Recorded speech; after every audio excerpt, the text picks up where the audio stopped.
Hello everybody, I am Indy McDaniel and welcome back to Her Story. And it's time for the 4th interview. Alright, let's go. A cup of tea would be good, thanks. Just 1 sugar.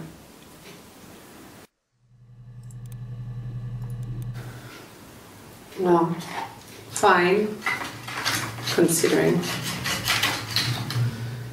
I got back into the house today, and that was weird, knowing your people have been there through my things. It's like I've been burgled.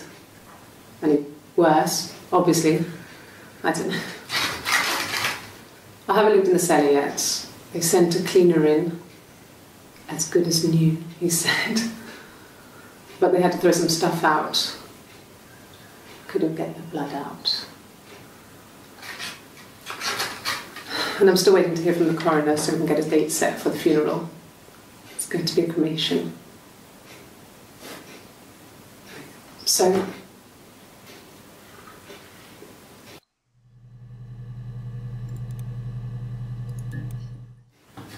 fingerprints.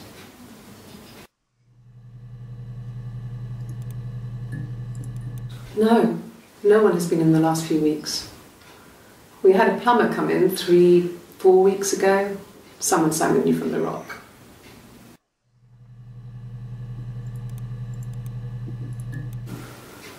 In the bedroom.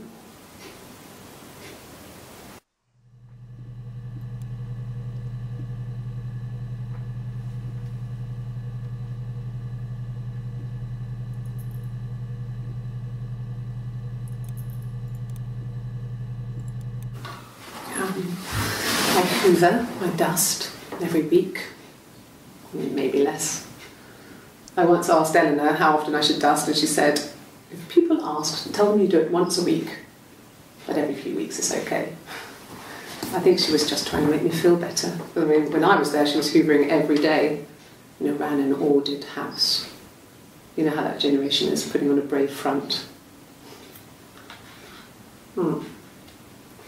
She has secret stashes of cigarettes. Doug doesn't even know she smokes. When I was there, I saw her. She has these sort of porcelain vases, ornamental, next to the Reader's Digest books. Cigarettes inside. And she still has them. I mean, last time I was there, I looked in a vase. There was a fresh pack. I mean, all those years of marriage, and she still has a secret like that.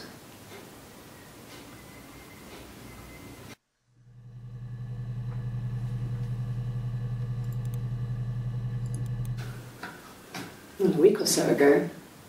It would have been the Saturday before my birthday. You know, I get like that on the weekends, have a lie-in, then want to get up and blitz the house. Yes, yeah. I would have cleaned them. I changed the sheets too, with the fingerprints in all those places.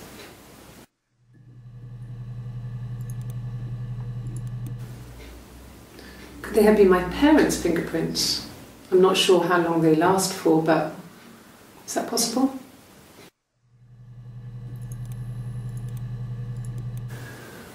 That can't be right. In the bedroom.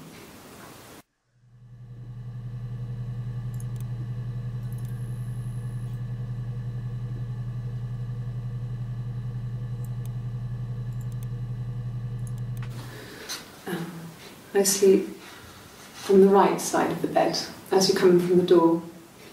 You can tell because I have 2 pillows and he just has 1.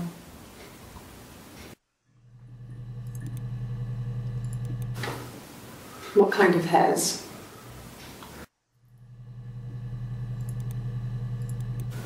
A wig? You mean, what type of wig?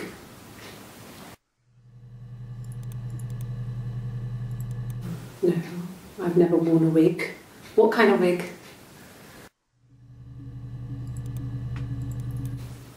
Could the hairs have come from somewhere else? I mean, could they... We have a lot of dolls in the attic. There's a Rapunzel doll with long blonde hair. Could they have come from there?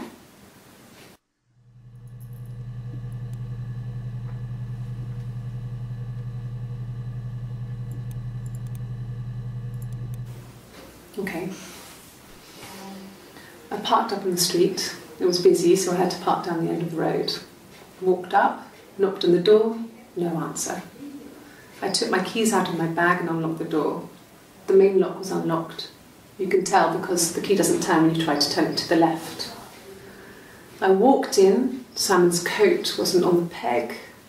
I couldn't see his shoes in the shoe rack. I shouted out.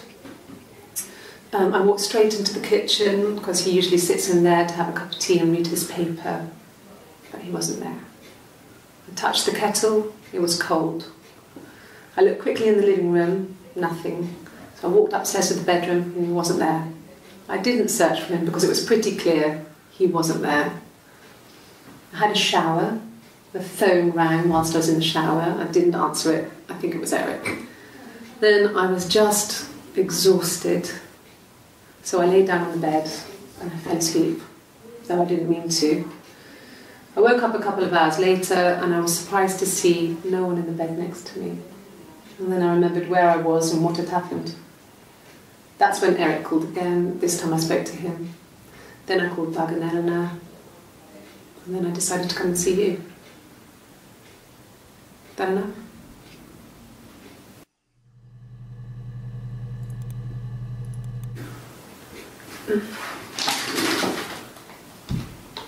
Yes, this is it. He made it himself. It's a special one-off. He made it and decorated it. That's his thing. Where did you find it?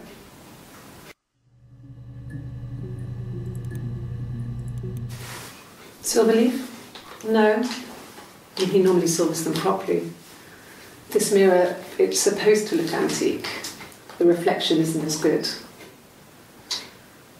It's the perfect mirror for someone who doesn't like to look at their own reflection.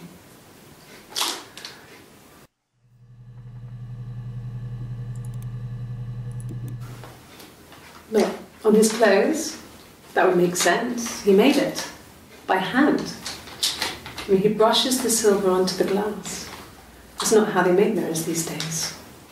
I mean, he made the mirror and he gave it to me.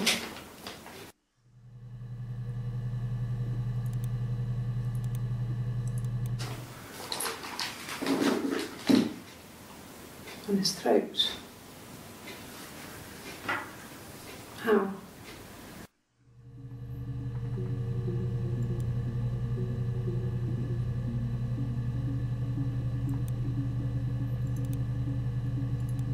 An affair. Simon wasn't having an affair. No, Simon wasn't seeing another woman.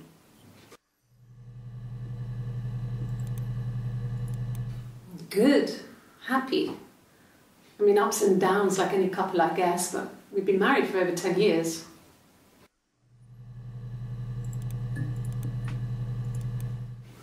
I don't know if anyone really changes. You just become more yourself.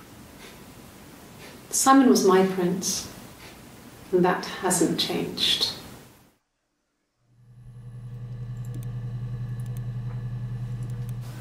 Really? You're going to ask me about my sex life? I mean, isn't that private?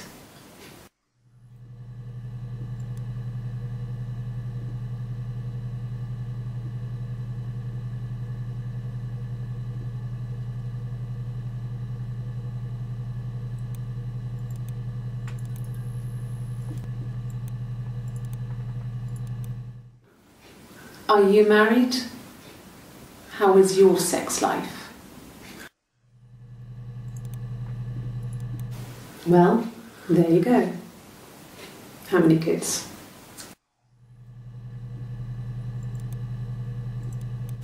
So, our sex life is probably fairly average for a couple after 10 years of marriage.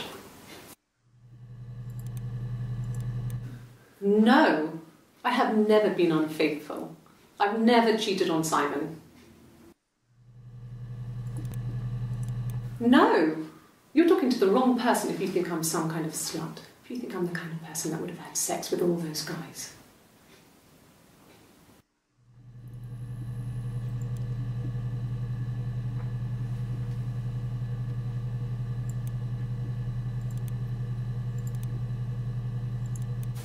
Not really. He would go to the pub. He had his drinking buddies there, but no one ever really came back to the house. Sometimes Eric, his boss, and his wife would come over for dinner. That would be us returning the favour. Diana's a really good cook, into her trendy ingredients. And the last time Simon cooked something off MasterChef, he got the recipe off CFAX, and I did my Lloyd Grossman bit, commenting from the sidelines. I had to find fennel from the supermarket. Have you ever eaten fennel?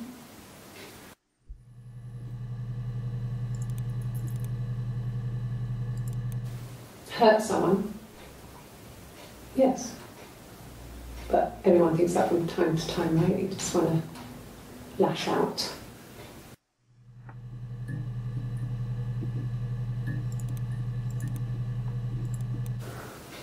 Well, my friend Eve. I mean, she was a friend from when I was a kid, and she was always more popular with the boys, and I used to hate her for it. I mean, really hate her sometimes. That's the first mention of Eve. Yes. We'd fight. We fought on the beach once, and I held Eve's head underwater. There was no one else around. It was at the far end of the beach, and I held her head under, and I kept it under. And for a moment, I just wanted to kill her and watch her drown. But that was it. It was just a moment. We were made up after. It was a love-hate relationship.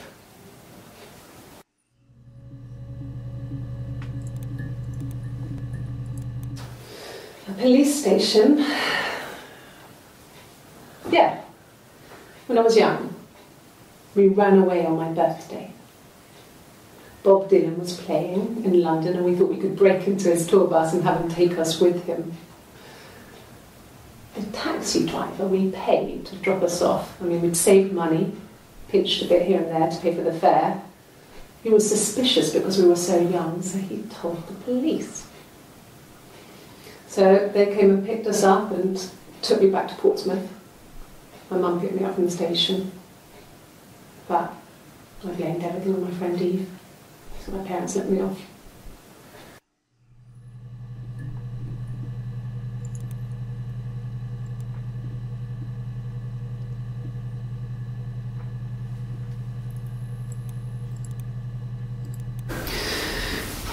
Maybe a fresh cup of tea?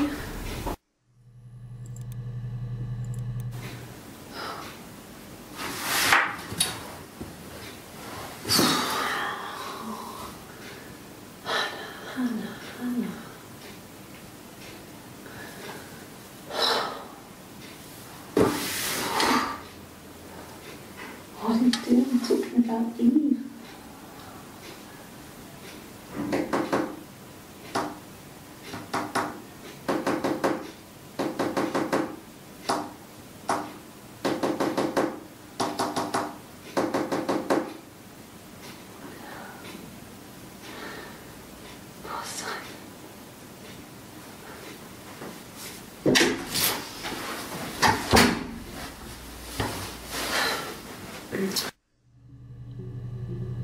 Yeah, that's still weird as hell.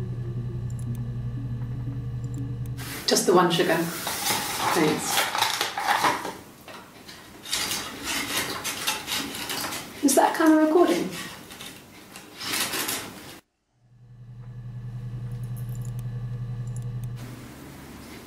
No. 1984 was an awful year in the end. We were living at Doug and Eleanor's. I lost the baby at the end of spring, and my parents died in the summer. It was a hot summer, a heat wave. So when they discovered the bodies, it was just awful. Because of the circumstances, them dying together like that, they brought in a lot of police. A forensic entomologist. I had to look that up. It was because of the heat.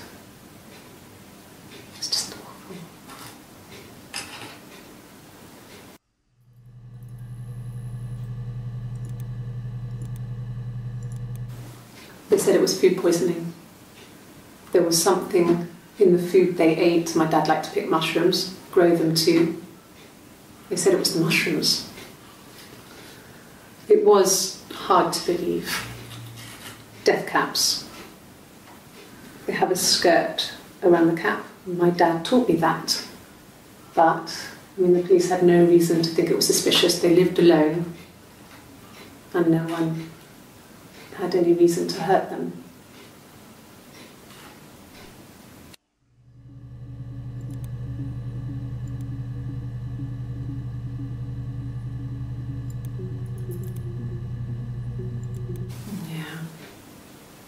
They'd gone to bed feeling ill, thinking it was flu or something. The neighbour called me, I had to use my key to let them in. We found them dead in their bed. And they'd been there for days. No one had noticed. Just awful. It was so soon after my miscarriage, the worst year of my life. I'd been so happy to get married, and after that it was just like, fuck.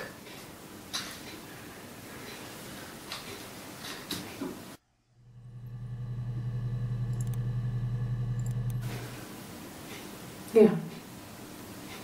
I was infertile. Thought I was. They told me I was infertile after the miscarriage because of complications.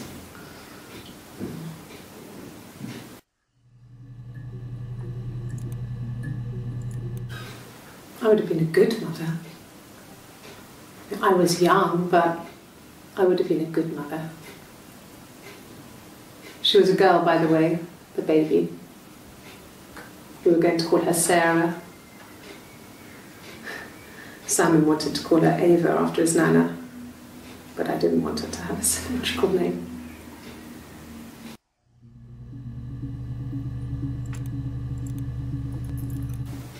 That's all that matters, really, the baby. Simon's dead, but the baby, that's how he will live on. Our baby.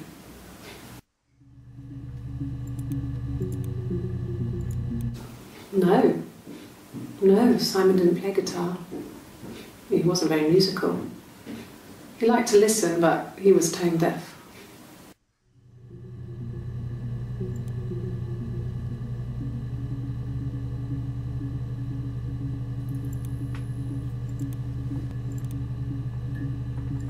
Yes.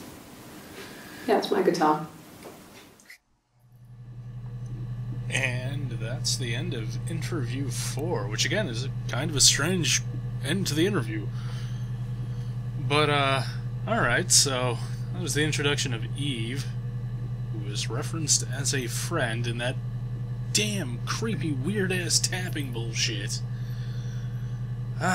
Okay, well, yep, interview 4 completed. So, interview 5 will be coming shortly. Thank you for watching. If you liked it, leave a like. If you want to see more, subscribe. And until next time, see yas.